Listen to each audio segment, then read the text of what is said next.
Muy buen día con todos ustedes. Quien les saluda es la Magíster Fiela Díaz Vigo, coordinadora académica del Instituto Libertad. Vamos a iniciar el día de hoy nuestra primera fecha de conversaciones sistémicas. El Instituto de Psicología y Educación Libertad se encuentra en la ciudad de Cajamarca, Perú. Brindamos atención, formación e investigación en psicoterapia desde el modelo sistémico. Y para nuestro grandioso ponente del día de hoy, nuestro director académico, Eden Castañeda, va a hacer la presentación respectiva. Muchas gracias. Muy bien, muchas gracias, Fiorella. Hay que dejar de compartir. Muchas gracias también a todas las personas que están participando, a los que en algún momento van a ver la grabación también. Eh, en esta ocasión, pues tenemos el grato placer de escuchar al doctor Juan Luis Linares Fernández, psiquiatra, psicólogo, eh, reconocido terapeuta familiar sistémico, este, que no solamente es el fundador y past presidente de la red Relates, sino que además también ha sido el fundador de la unidad de psiquiatría y terapia familiar del Hospital Sant Pau en Barcelona, y donde no solamente han hecho muchísima labor clínica, sino también de investigación. Además también autor de muchos libros de renombre, entre ellos el que nos trae hoy día al conversatorio, que se llama Terapia Familiar de la Psicosis, y otros más a lo largo de su trayectoria profesional, y ni qué decir pues de la labor eh, humana y de la clase de persona que es Juan Luis, que ¿Cuántos todos los hay? que 12. tenemos la oportunidad de conocerlos estamos tan agradecidos por el apoyo que siempre nos da en todo sentido. Eh, bueno, bienvenido, doctor Juan Luis, a este conversatorio. Estás con el micro apagado. Ahora, bueno, nada, buenas tardes, Eden, un placer. Muy bien.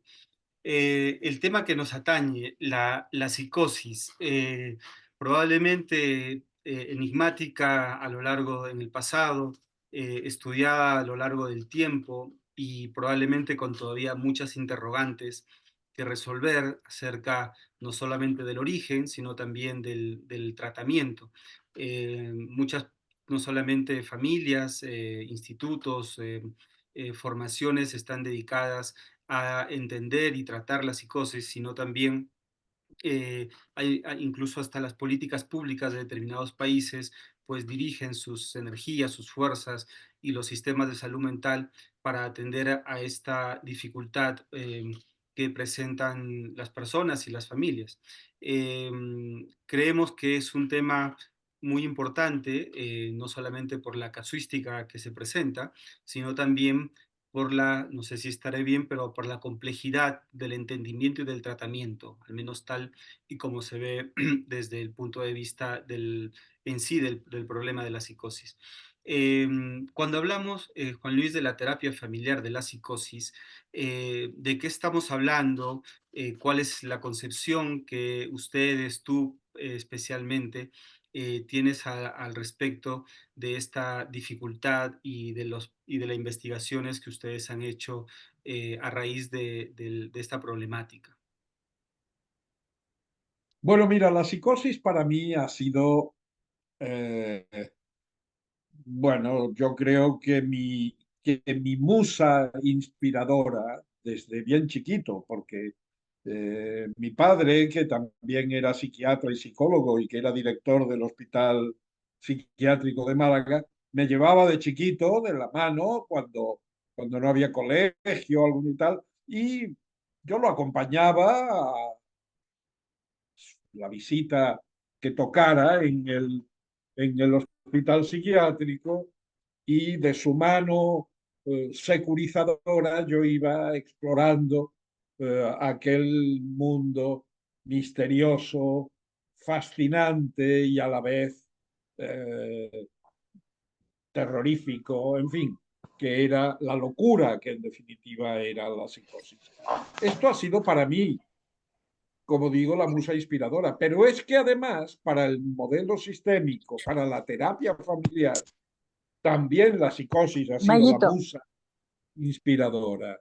Ah, así como, qué sé yo, la histeria lo fue para el psicoanálisis, ¿no?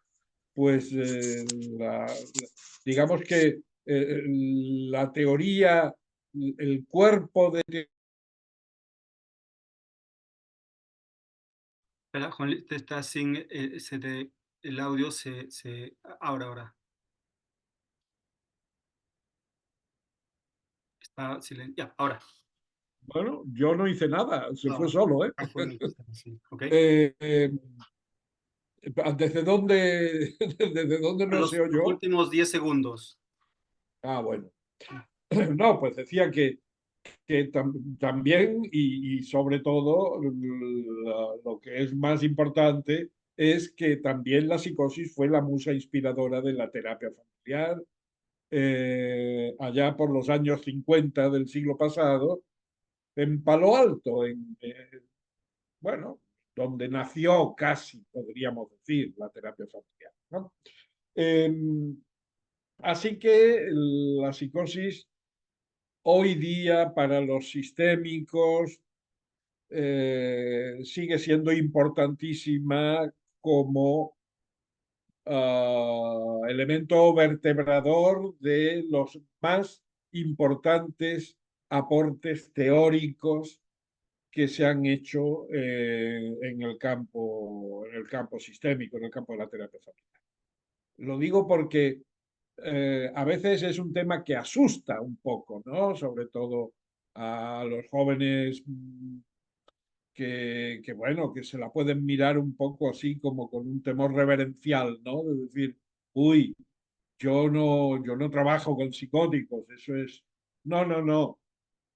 Aunque no se trabaje con psicóticos, los aportes teóricos que la psicosis ha llevado al campo sistémico hacen imprescindible que se integre y que se estudie y que se considere. En fin, bueno, todo eso y mucho más. Muy bien, muchas gracias, Juan Luis. Ahora, pensando en la propuesta que tú tienes y que está bien resumida en el libro que tú sacaron hace un tiempo, se llama Terapia Familiar de la Psicosis, entre la triangulación y la reconfirmación, ¿cuáles serían esos elementos relacionales, si me permito decirlo así, que tú has encontrado o tu equipo ha encontrado en los procesos de investigación, ¿no? En las familias con psicosis? Claro. Pues sí, son esos dos elementos fundamentalmente, que son la triangulación y la desconfirmación. Por eso la terapia familiar, y como reza el título de mi libro, es la terapia familiar de la psicosis entre la destriangulación y la reconfirmación. ¿Verdad? Eh, bueno, esos son los dos grandes ingredientes que se resumen de alguna manera en uno, que es la triangulación desconfirmadora.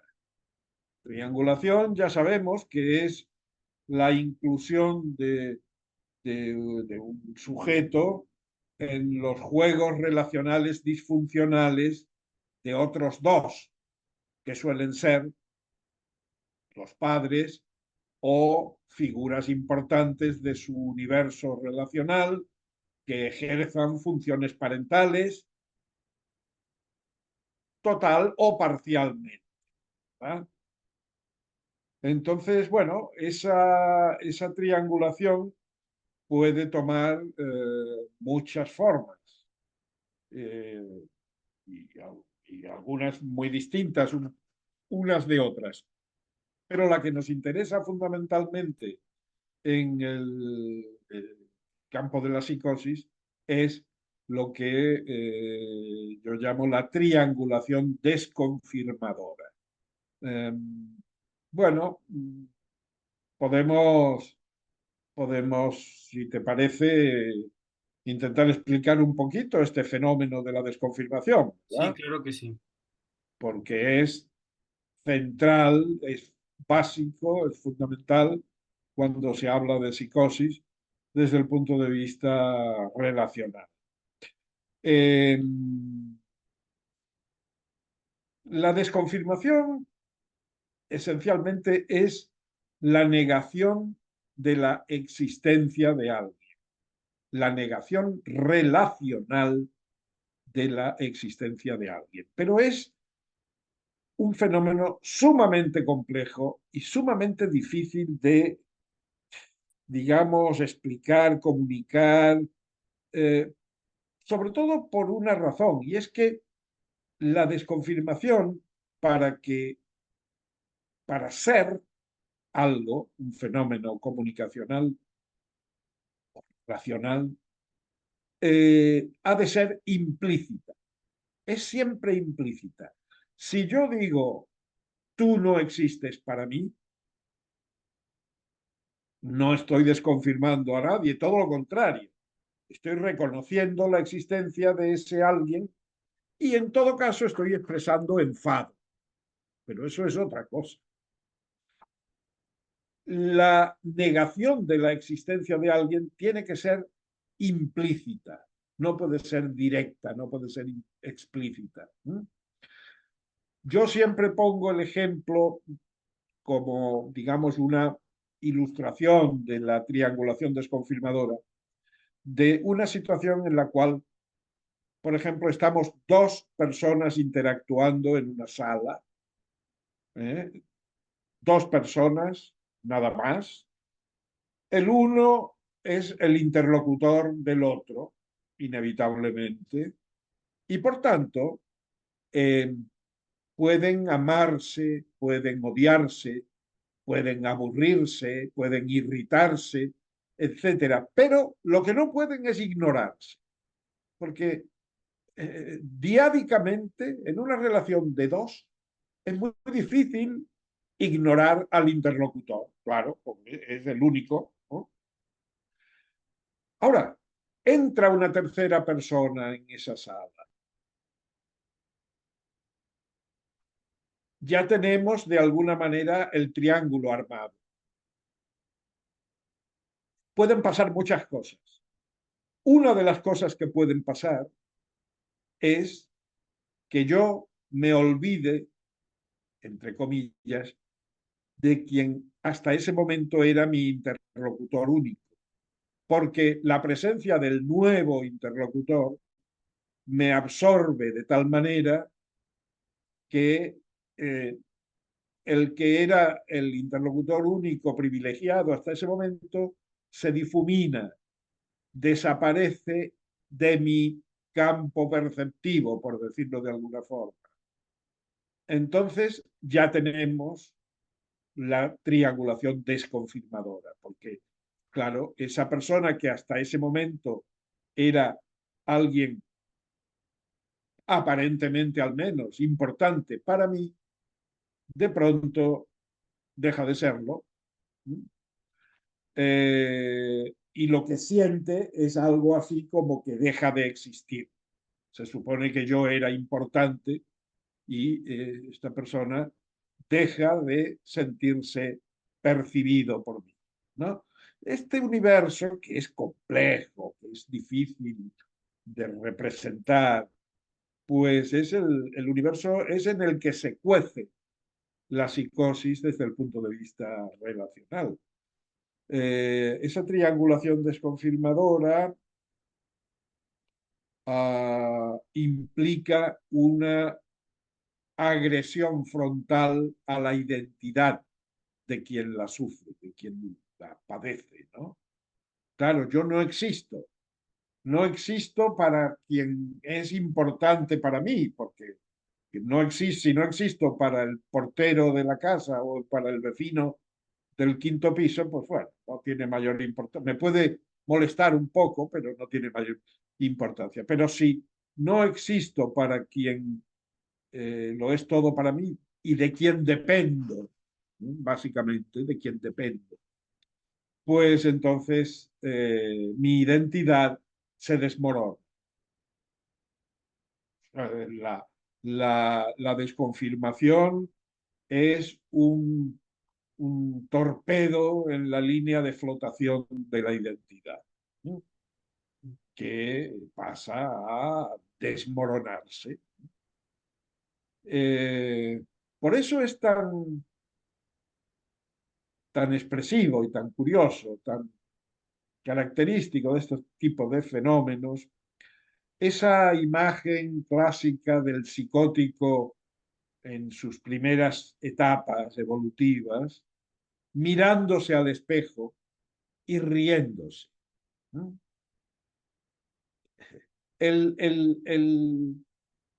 historiador ingenuo, sin formación sistémica, sin formación relacional, pondrá en el dossier risas inmotivadas, pero no son risas inmotivadas, son risas terriblemente motivadas por un mecanismo retorcido y muy duro y muy cruel, ¿no? Que es reír para no llorar, reír la risa sardónica ante el terrible espectáculo, ante la terrible vivencia de el desmoronamiento de la propia identidad.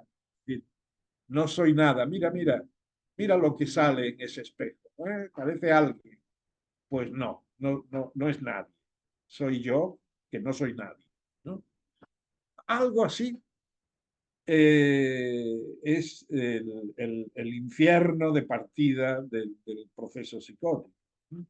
Ujú, Claro está que no termina aquí la cosa, ¿verdad? ujú. Porque, y yo, oye, yo voy hablando, pero tú interrúmpeme y me preguntas lo que te parezca oportuno, ¿eh? Ok, ok. Eh, sin, claro, sin ser nadie no se puede vivir.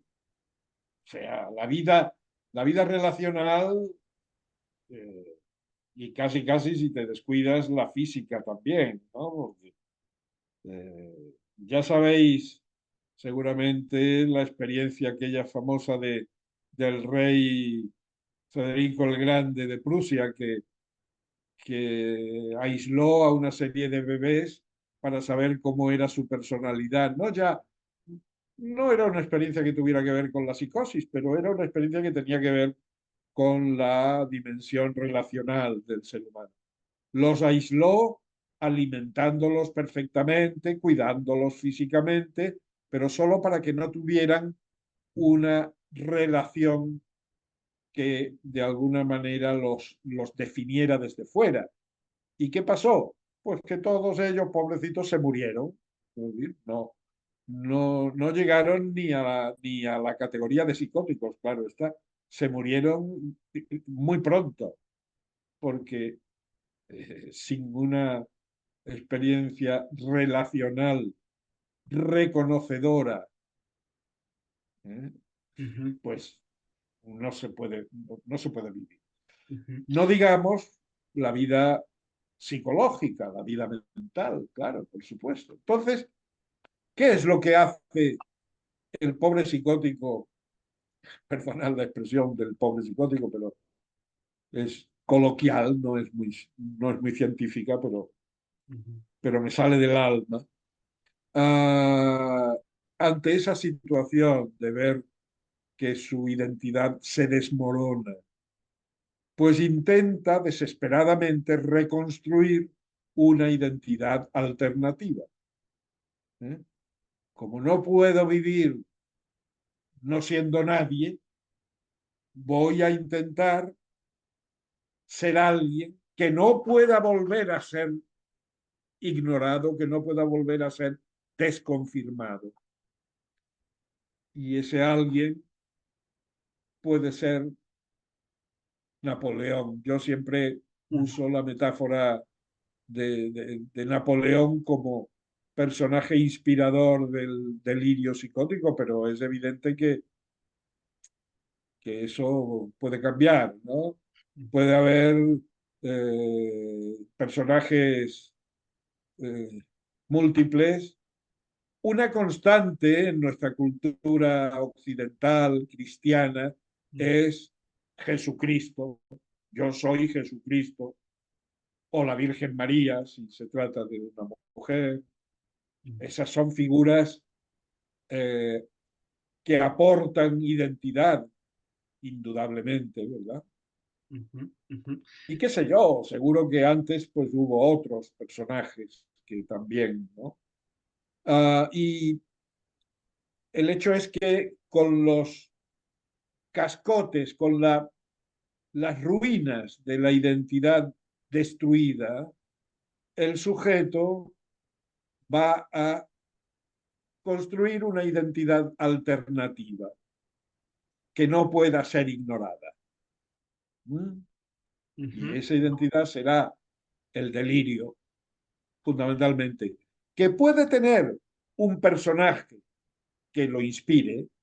Puedo ser Napoleón, puedo ser Jesucristo, puedo ser la Virgen María o puedo ser Fujimori, pero, pero en cualquier caso, eh, lo importante es que trace un perfil único. No necesariamente tiene que haber un personaje, pero sí una vivencia, una experiencia única. Por ejemplo, los marcianos me abducen cada tarde al anochecer y me llevan de paseo a Marte, por ujú, ejemplo. O cada tarde el Telenoticias habla de mí y comunica lo que me ha pasado durante el día. Eso me pasa a mí. Nunca le pasa a los de mi pueblo, a los de mi barrio. No, es personal e intransferible, porque se trata de una cobertura delirante de una nueva identidad. Y eso remite inevitablemente al individuo, ¿verdad? Yo no he visto nunca un psicótico que delire colectivamente. Siempre son delirios centrados en sí mismo. en sí mismo, ¿vale? Muy interesante, Juan Luis, lo que nos planteas. Si nos remitimos un poco a la visión, digámoslo así, lineal y quizás más clásica de la psicosis que todavía perdura, estoy hablando de la realidad quizás sudamericana, peruana, en los centros de atención, principalmente estatales, con respecto a la atención a los individuos que manifiestan algún tipo de psicosis. Básicamente la intervención está puesta en la medicación y en el internamiento cuando están en la crisis de la eclosión de los síntomas, ¿no? Las delusiones, alucinaciones, y principalmente, casi por, diría yo, casi por defecto incluso de psiquiatras, psicólogos, personal de salud mental, no se concibe otra intervención, insisto, hablo quizás de la realidad aquí en Cajamarca o en Perú, que no sea la psicofarmacología y probablemente algo de psicoeducación, pero digamos, sale un poco del espectro, probablemente el trabajo individual terapéutico y el trabajo familiar, porque se asume que la psicosis tiene un origen más neuroquímico o genético y por lo tanto hay que trabajarlo bajo ello. ¿Qué opinas tú al respecto y desde tu experiencia quizás también veas esta visión, digamos, que se tiene para el tratamiento, ¿no?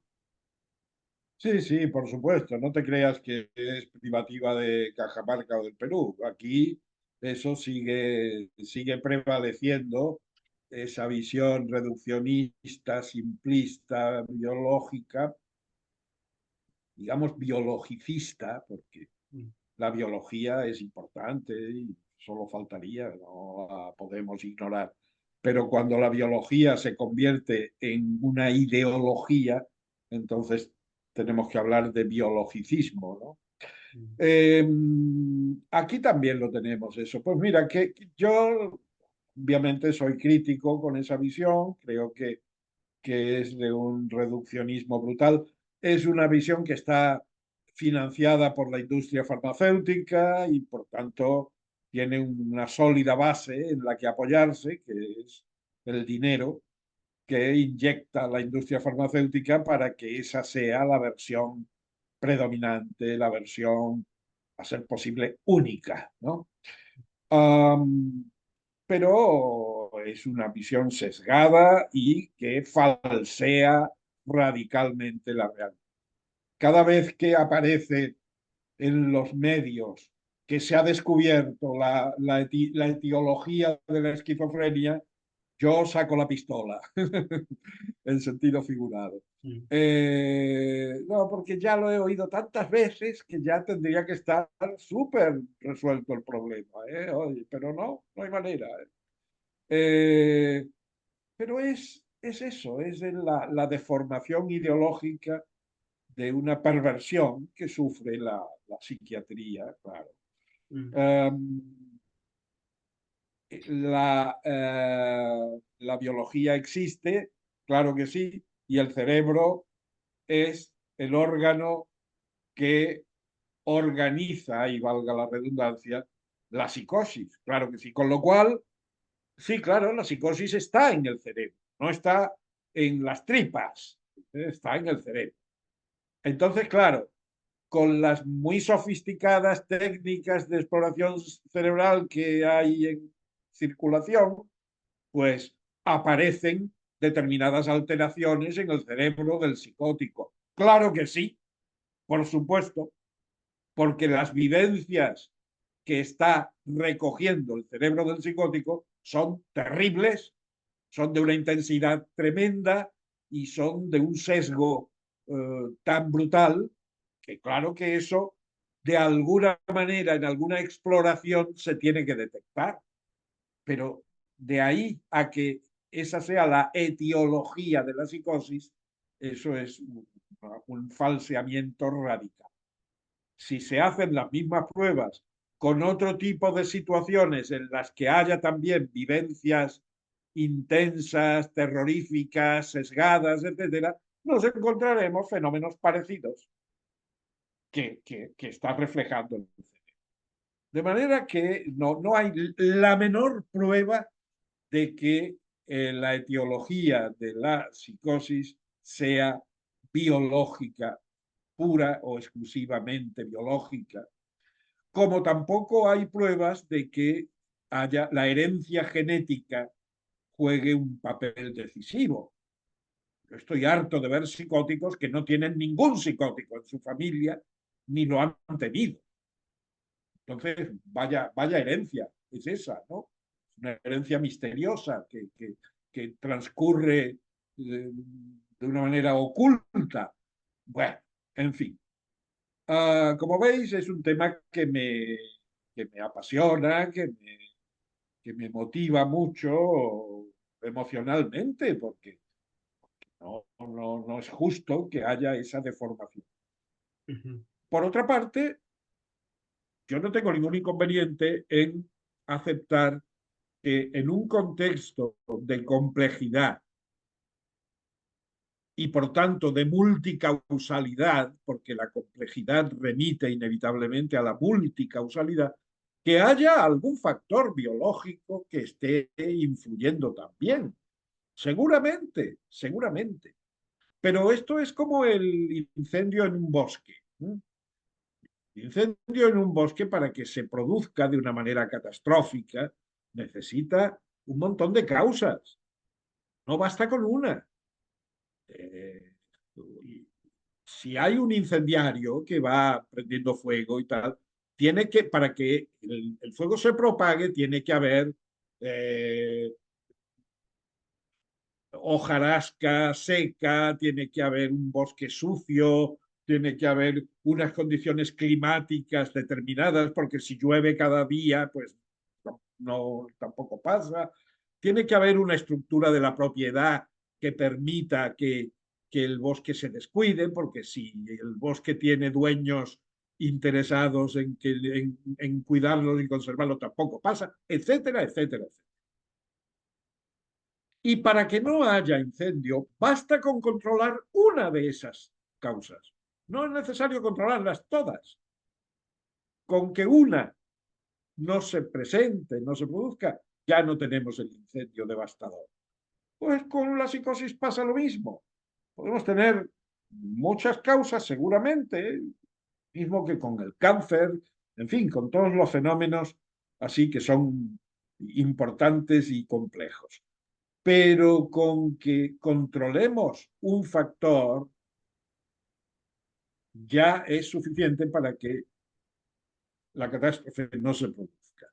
Y eso es lo que intentamos hacer los terapeutas familiares de mi cuerda, por lo menos, con la psicosis, controlar esa triangulación desconfirmada. ¿Y cómo? Pues destriangulando y reconfirmando. Excelente. Volviendo, saltando un poco, digamos, de la visión tan clara que tú tienes con respecto a la desconfirmación, ya en los años 60, o antes, si no mal no recuerdo, Bateson ya publicaba el artículo sobre el doble vínculo, ¿no? Como una primer atisbo del origen de la psicosis, digamos, o la esquizofrenia, como está en su publicación, digamos, argumentando pues los niveles lógicos, ¿no? de comunicación y las contradicciones. ¿Eso tú también lo has observado en las familias psicóticas? ¿También tiene este concepto, tiene vigencia, relevancia también? Porque luego también se expande, ¿no? Slutsky lo expande también a los universos más neuróticos también, y bueno, y va cobrando relevancia al menos en las primeras investigaciones de esos años, ¿no? Ahora creo que ya el concepto creo que se ha dejado un poco más de lado, ¿no? Según, bueno, ¿qué opinas? Desgraciadamente, desgraciadamente, Mm, porque yo soy un entusiasta de la teoría del doble vínculo mm, y sigo pensando, creyendo firmemente en su vigencia.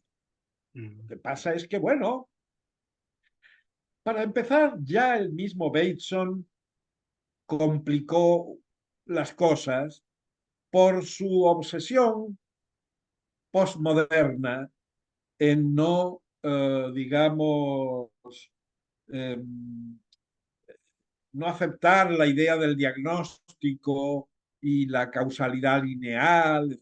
Entonces, eso era una gran preocupación de Bateson y de algunos de sus colaboradores, que hizo que la propia formulación inicial del doble vínculo ya viniera un poco confusa, ¿no? Porque no se planteó como un factor etiológico de la psicosis, porque eso era un tabú, ¿eh? Bueno, yo tendré otros tabús, pero ese no. Así que yo creo que efectivamente el doble vínculo es un fenómeno relacional, comunicacional, importantísimo, subyacente a casi todas las patologías y las situaciones disfuncionales. mm, Pero yo lo resumo, a ver, se puede complicar hasta el infinito, ¿eh? O complejificar hasta el infinito su formulación, su descripción. Pero también se puede simplificar de una forma muy gráfica. El sí, pero no. El sí, pero no es la quinta esencia del doble vínculo. Te quiero, pero no te quiero, básicamente. Te Perfecto. quiero, pero te Mitsoki quiero, pero te desconfío. Papi. Sí. Afuera su hijito. ¿No? Y por ahí tenemos. Bueno, um, o sea, que, que sí, que yo creo que el doble vínculo, si ha sido abandonado, es por razones espúreas, por razones innobles, mm, por la moda, la dictadura de la moda, por la eh, vigencia totalmente hipertrofiada y exagerada del pensamiento postmoderno, mm, etcétera, etcétera. Pero no porque haya perdido una vigencia, digamos, de legitimidad, Mm, que yo creo que la sigue teniendo. Es ujú, decir, ujú. eh, Vale. con, por supuesto, los matices necesarios. O sea, yo no digo que la teoría del doble vínculo, punto por punto, tal y como la formularon en los años 50, 60 del siglo pasado, Bateson y colaboradores, siga siendo, digamos, la palabra de Dios. No, pero sí que es una idea, una guía muy importante para un trabajo terapéutico y que yo conecto desde luego con mi concepto de desconfirmación, Ujú, que no es mío estrictamente, que tiene otros padres antes que yo, pero que yo sí he, digamos, retomado asociándolo al concepto de triangulación, la triangulación desconfirmada. ujú, Y eso, desde luego, está, se autodefine claramente como una consecuencia, digamos, eh, lógica y epistemológica de la teoría del doble. ujú, ujú, vale. La, la posmodernidad que tú mencionas no solamente en cuanto a, a los modelos, digamos, terapéuticos ya de los últimos años que se denominan dentro de los posmodernos, entre ellos algunos modelos que se denominan, por ejemplo, conversacionales o algunos también que son de origen más sistémico, pero también se diferencian como el narrativo, que consideran, digamos, básicamente que la visión de la epistemología del sujeto, la concepción de la realidad, es con lo único que se tiene que trabajar, digámoslo así, para solucionar una dificultad cualquiera que sea. Aparte de los modelos, digamos, la sociedad como tal ahora, con tantas características importantes, ¿no? Englobadas en todo este ámbito capitalista y la importancia de la imagen y la cantidad de familias que cada vez vienen siendo más complejas en su interior, esos dos elementos posmodernos, digamos, de la sociedad, ¿tú crees que están influenciando en que exista mayores dificultades en cuanto a la psicosis? Y la otra pregunta que se desprende de esta es, estos modelos posmodernos, digamos, ¿tú qué piensas al respecto en cuanto a la visión y la intervención en psicosis? ¿Te refieres a los modelos terapéuticos posmodernos o Sí, a la sociedad posmoderna? a los dos en particular, o sea, a los modelos terapéuticos, ¿de qué piensas tú al respecto de cómo conciben e intervienen en la psicosis? Y si esta sociedad posmoderna está influenciando en que exista mayor casuística, ¿no? En este problema.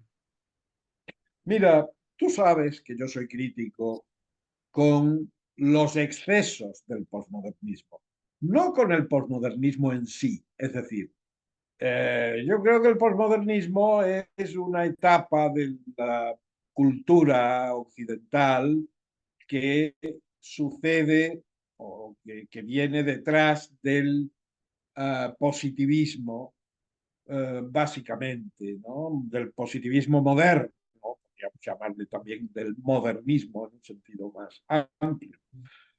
Y es una etapa del pensamiento humano que empieza en el primer cuarto del siglo XX, que tarda en llegar empieza en las ciencias de la naturaleza, empieza casi, si yo tuviera que darle un punto de partida al posmodernismo, diría el principio de incertidumbre de Heisenberg, que premio Nobel alemán de física, y que habla de partículas, en fin, no tiene nada que ver con la psicología.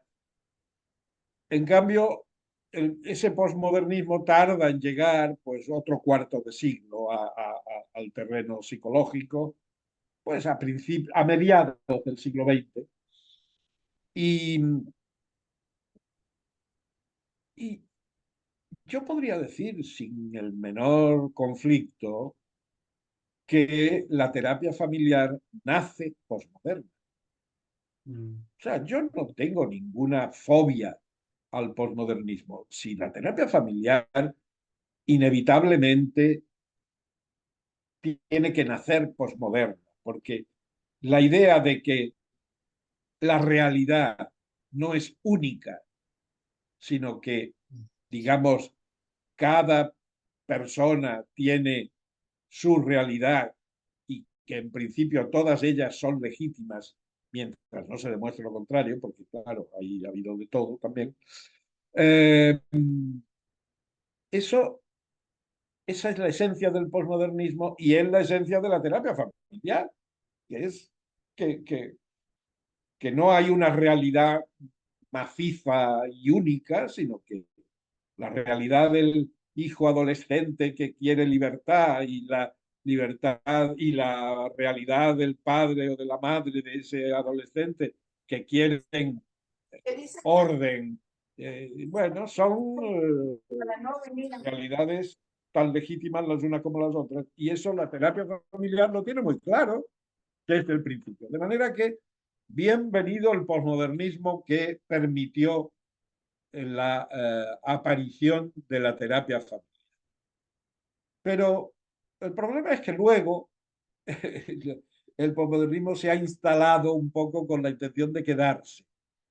Y no hablo ya del posmodernismo, que es un fenómeno abstracto, sino de los posmodernos que se sienten que están más allá del bien y del mal y que de alguna manera son el final de la historia. Y que aquí ya se plantan. No, eso no, queridos, eso no. La historia continúa y el pensamiento humano continúa evolucionando. Y así como el posmodernismo es una necesaria uh, inflexión, un necesario bucle eh, subjetivista después de un positivismo que había sido abrumadoramente objetivista, pues ahora empieza a tocar otro bucle, otro giro que enfatice algunos aspectos objetivistas. Y uno de ellos es el que nos ocupa, es decir, mi propuesta con los trastornos psicóticos, que es en base a un diagnóstico relacional, que es una inflexión objetivista, pero que evidentemente no regresa al objetivismo positivista, sino que integra toda la aportación posmoderna. Bueno, dicho eso, soy crítico con los modelos ahora actuales, con los modelos, sobre todo con el conversacionalista, y con el narrativismo, pues tengo una actitud un poquito más ambivalente porque creo que ha hecho aportaciones técnicas muy interesantes que yo valoro y que integro en mi práctica sin ningún problema, aunque en el fondo soy crítico con la, digamos, la eternización de la visión subjetivista. Bueno, no, o sea, el posmodernismo ha resuelto algunos problemas, pero no todos. Y ahora toca intentar resolver algunos de los que están pendientes. Entre otros, el tema del diagnóstico-relación. Mire usted qué. ¿Mm? Ahora, con el conversacionalismo soy más crítico, porque la idea de la conversación colaborativa me parece muy pobre, francamente. Pues claro que sí, conversación colaborativa. ¿Qué terapeuta no conversa y qué terapeuta no es colaborativo? Es que es evidente, pero bueno, aparte de eso, ¿qué más? Porque con eso no basta. En fin, esa es mi posición. Vale, muy bien, Juan Luis. Estamos llegando ya a la parte final para dejar unos 10 minutos o 5, lo que sea, para preguntas que quiera alguien hacer del público. Em, por lo que tú mencionas entonces, hablar de una de hablar de la psicosis inevitablemente implica, perdón, algo Vente está acá. prendido, inevitablemente implica no solamente pensar ya de cara a la propuesta de intervención, no solamente en la psicofarmacología, que entendemos que bajo ciertas circunstancias es necesaria, no solamente a ello, sino a incorporar todos estos elementos y principalmente, si hablamos de familia, a incorporar pues el proceso de destriangular y reconfirmar, ¿no? Bajo ese aspecto entonces, técnicamente hablando, ¿cómo se hace una terapia familiar a un paciente psicótico? ¿Cómo? Claro, mira, para empezar, mi concepción de la medicación es algo parecido a unas muletas. Yo siempre uso esa metáfora. Ujú, La medicación equivale a unas muletas ujú, que se usan mientras es necesario porque los miembros inferiores no están a punto para, eh, en fin, para la deambulación, ¿verdad? Pero en cuanto que lo están o en cuanto que hay puntos de apoyo en los que podemos agarrar,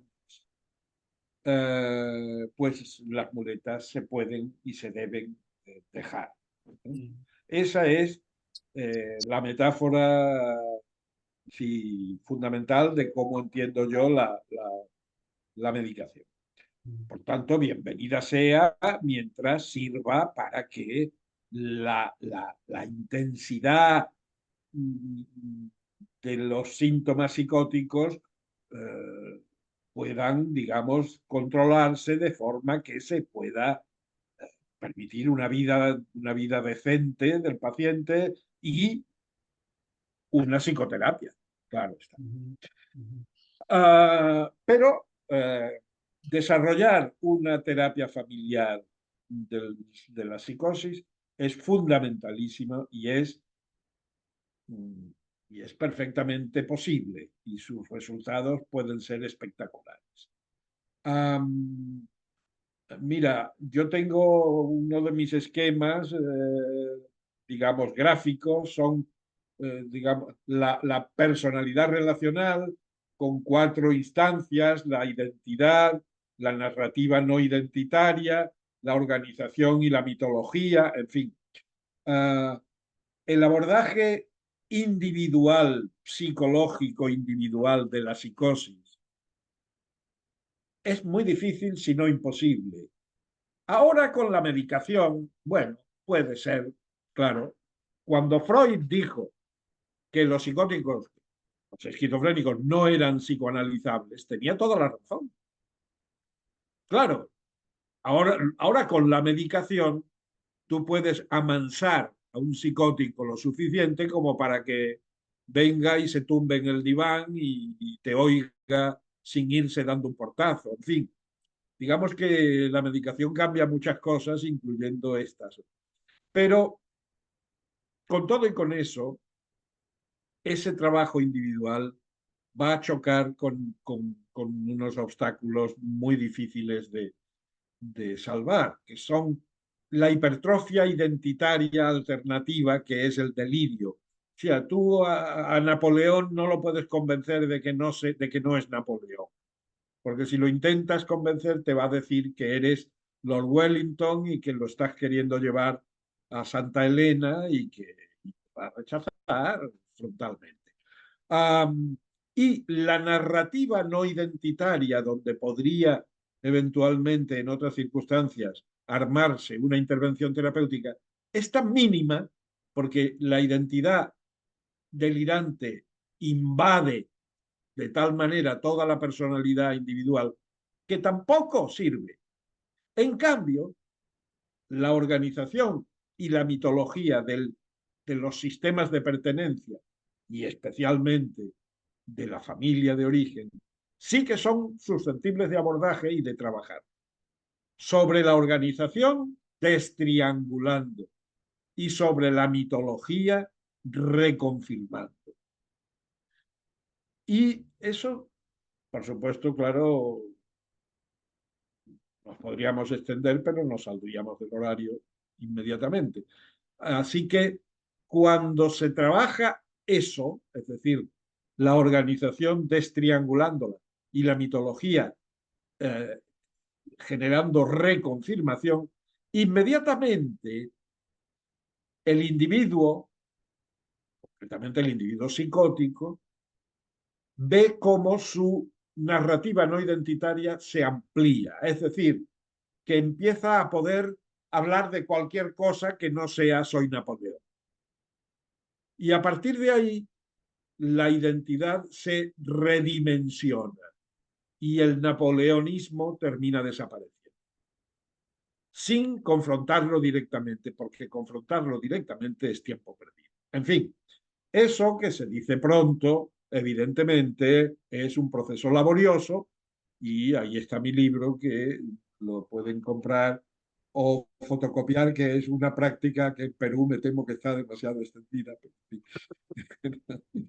Gracias. Ah, Mejor comprar que fotocopiar, ¿no? mejor comprar, aunque no me van a sacar de pobre los derechos de autor, pero bueno. Gracias, Juan Luis. Excelente, la verdad, esta propuesta muy posmoderna, diría yo, en cuanto a la forma en que concibe, a la complejidad que se concibe la psicosis y que al menos desde el nacimiento del modelo pues ya se estaba hablando en unas visiones distintas de este problema tan complejo en la sociedad. Bueno, tenemos unos minutos todavía para ver si alguien quisiera hacerle alguna pregunta al doctor Linares al respecto de la exposición que acaba de hacer. Sí, hola César, ¿qué tal? Adelante, por favor. ¿Qué tal? ¿Me escucho? Perdón. Sí. Muy Sí, bien. perfecto. Muy bien. Bueno, mi duda era acerca de esto último que mencionaba maestro, porque pues me acordé mucho de ese libro de identidad y narrativa, ¿no? Que tiene donde habla de las metáforas guía y habla hace como este cuadro, ¿no? Acerca de pues las diferentes como psicopatologías. Decía ahorita esta parte de pues la triangulación desconfirmadora, ¿no? La triangulación desconfirmadora en relación a la psicosis. Mi duda es el psicótico, como menciona con esto sobre la parte de que se cree como Napoleón, bueno, de que alucina o está bajo este delirio de sentirse como Napoleón.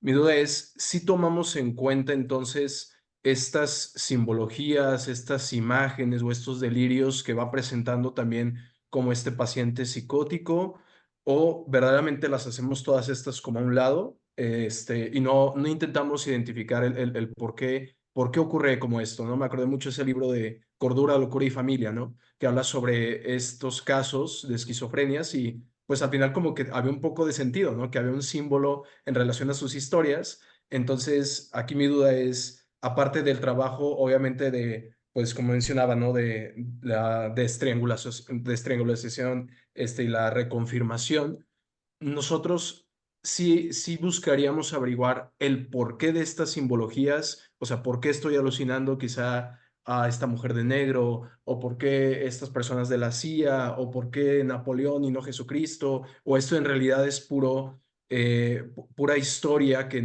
pura narrativa que en realidad nos haría perdernos por completo. Mira, yo te diré, el modelo sistémico ha sido bastante alérgico a los porqués, ¿no? Históricamente. Yo no, pero porque soy un sistémico heterodoxo. Pero en este caso, la verdad es que esa no sería la primera pregunta que me haría. ¿Por qué este señor ha elegido ser Napoleón en vez de ser Jesucristo? ¿O por qué la Virgen María en vez de, eh, qué sé yo, una actriz de Hollywood? Um, Eso no me preocupa tanto. Ahora, ¿por qué ha necesitado una figura de referencia identitaria para reconstruir su maltrecha identidad de forma delirante? Eso sí, ese por qué sí me interesa, porque ese por qué me va a servir para orientar mi intervención, obviamente, en esa línea tanto destrianguladora como reconfirmadora. Ahora, hay otros autores, ahora no recuerdo exactamente Ay, Dios mío, esto es la memoria. Hay un autor americano muy conocido, muy clásico, que escribió el psicoanálisis directo, The Direct Psychoanalysis. Es un autor de los años 50 del siglo pasado también. Y él hacía cosas espectaculares en el tratamiento de psicóticos. Por ejemplo, esto me lo invento e improviso, pero puede ser perfectamente válido. Ah, si tiene un psicótico que se presenta como Napoleón, que delira como Napoleón, él se viste de Lord Wellington, se disfraza de Lord Wellington y se le presenta y le dice: te voy a llevar a Santa Elena como no renuncies a tu napoleonidad. Es decir, hacía unas cosas así como muy locas, encarnando el delirio psicótico y no confrontándolo. Lo que no hacía era la estupidez esa ingenua de decirle: no, tú no eres Napoleón, Napoleón se murió hace mucho tiempo, tú eres... No, eso es estúpido, eso no sirve de nada. Pero en cambio armaba toda esa parafernalia para terminar de forma indirecta confrontándolo, etcétera. Bueno, pues esto a mí me gusta, no es mi modelo, pero creo que también es válido. Y seguro que para él sí tenía algún interés el saber por qué Napoleón y no Jesucristo. En fin, para mí no, ¿eh? Para mí es esta otra idea de que de por qué necesita una figura de referencia. Perfecto. Gracias. Gracias, César, por tu pregunta también. ¿Alguien más quisiera hacer una pregunta para el doctor Linares?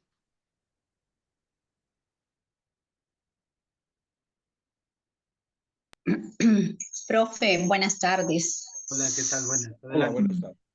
Tengo una consulta. Bueno, yo estoy aprendiendo.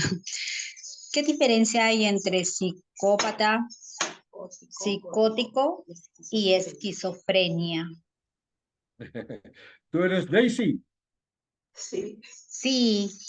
Ah, es que no te veo, pero veo ahí marcado tu... Bueno, mira, a ver, la esquizofrenia es básicamente un tipo de psicosis, la modalidad más representativa, clásica y central de los trastornos psicóticos, ¿eh? Por tanto, yo cuando digo psicosis, lo digo en un sentido amplio, pero estoy refiriendo casi siempre a esquizofrenia, ¿eh?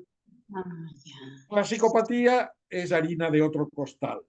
La psicopatía es históricamente otro trastorno muy distinto en el cual lo que predomina es la dificultad de adaptación social y la dificultad de establecer relaciones duraderas, vínculos significativos, etc. Pero sin romper formalmente con la realidad como rompe el psicótico, es decir, sin delirar, etc. Eso en la clase de psicopatología te lo van a explicar con más detalle. Gracias, doctora. Gracias. Gracias a Daisy por la pregunta también. Muy bien. Muy bien. ¿Alguna pregunta más? ¿No? Muy bien, bueno, entonces vamos a ir terminando el conversatorio. Primero agradecer y para eso vamos a hacer una entrega simbólica al doctor Linares de un certificado por la participación, que sabemos que es para nosotros sumamente relevante, así que se lo damos de manera virtual y cuando ya nos veamos presencial, pues también se lo daremos por su valiosa... Me lo traes a Santa Cruz en abril. Muy bien, Juan Luis, por su Que, participación. que me servirá mucho para el currículum para buscar trabajo. Ok, como ponente en este conversatorio sistémico Terapia Familiar de la Psicosis. Agradecemos, Juan Luis, gracias, Fiorella, por la presentación. Agradecemos al doctor Linares por este extraordinario conversatorio, realmente muy satisfechos de poder escucharlo y de conocer cada vez más y aprender cada vez más de la importancia de la complejidad para entender las dificultades humanas, entre ellas pues esta que es tan importante. De nuestra parte, Juan Luis, muchísimas gracias por tu tiempo, por transmitir los conocimientos y estaríamos cerrando. Fiorella tiene un anuncio de 1 minuto más para darles, si no, algunas palabras de cierre tuyas, Juan Luis, para ir ya terminando. Bueno, pues nada, que ha sido un placer. Para mí siempre es un placer colaborar con Perú en un sentido amplio y con EDEN en un sentido más concreto, personal, restringido, porque me une una amistad, lo quiero mucho. Así que nada, pues ha sido un placer y espero que haya nuevas ocasiones para encontrarnos. Muchas Gracias, gracias. Juan Luis. Muchísimas gracias. Un aplauso virtual y nos tomamos una foto todos los que puedan prender sus cámaras. Excelente para tomarnos una foto con el doctor Linares. A ver, todos los que Ok. podamos encender la cámara. Excelente. Ahí estamos. ¿Ven? Sí hay vida detrás de la pantalla. Muy bien, por fin nos vemos a todos. Cuidado, Fiorella. Por favor, sonrían todos para la fotito. Muy bien, ya está. Muchas gracias a todos. Muy bien. Muchas Bueno, gracias, doctor Gracias. ok, Juan Luis pues Linares. yo me voy que tengo que cenar con mis hijos. Muy bien, gracias, Qué gracias. gusto conocer en Chao. persona, doctor. Y nos Qué quedamos un lindo. minutito más Muchas para cerrar gracias. el conversatorio. Fiorella tiene un anuncio que hacer y con eso estaríamos terminando. Adelante, Fiorella.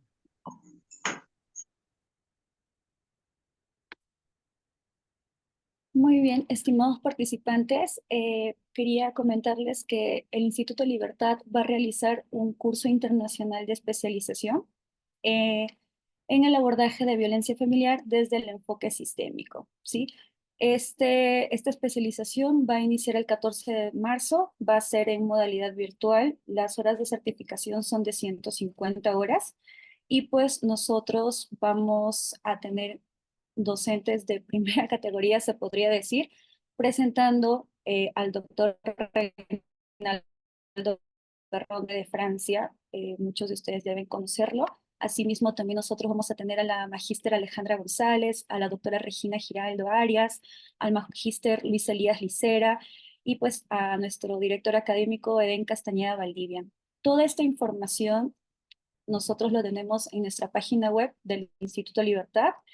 Bueno, este es, se podrá decir, el link, ¿no?, de nuestra página web.